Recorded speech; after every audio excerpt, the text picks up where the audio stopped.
Hello, my name is Kiara Dorich and I'm from Lima, Peru. In this video, I would like to speak about some social problems that I have experienced around me in my personal life and in my society.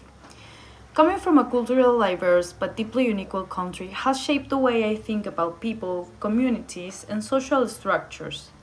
These issues are part of my daily life and they strongly influence my decision to study sociology. One of the most visible social problems in Peru is inequality.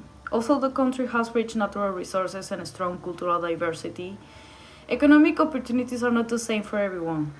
Growing up, I saw how access to education, healthcare, and basic services change drastically depending on where someone is born.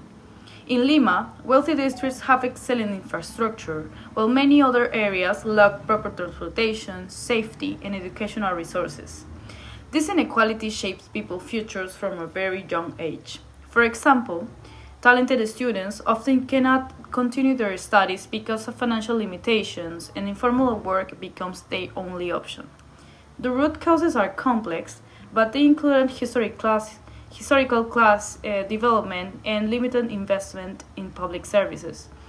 Inequality is not only economic, it also affects how people see themselves and how they are able to participate in society. Peru is a multicultural country, but cultural diversity doesn't always translate into social inclusion.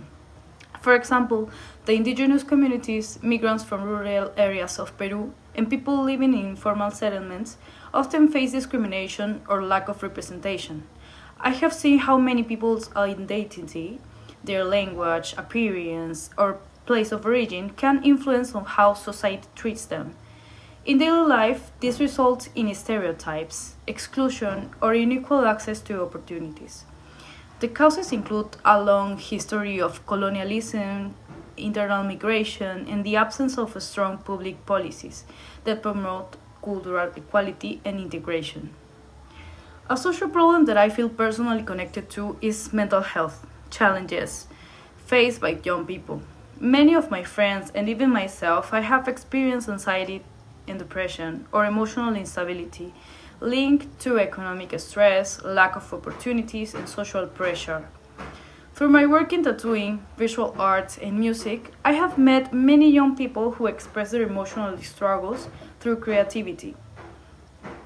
Art becomes a way of coping, a space of identity, and sometimes the only way to communicate feelings. In Peru, mental health care is often inaccessible or even stigmatized. Economic inequality makes psychological service very expensive, and public support is limited. As a result, young people navigate their problems in silence, relying on each other or on creative communities. I deeply believe that the causes are both structural, because of the lack of mental health policies, unemployment, unstable environments, and cultural, since emotional expression is often discouraged. These social problems are not abstract concepts for me. They are realities I have witnessed in my family, my community, and the artistic spaces I belong to. My background in art has made me sensitive to how people express identity, pain, and resilience.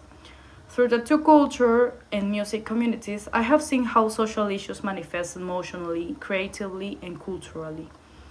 These experiences are the reason I want to study sociology. I want to understand these social dynamics on a deeper level, theoretical and analytical level, and also want to learn how to contribute to solutions.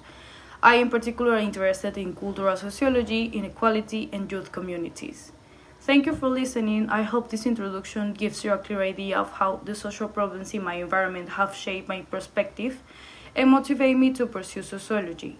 I look forward to developing the knowledge and research skills needed to understand society more deeply and contribute to positive social change in my country.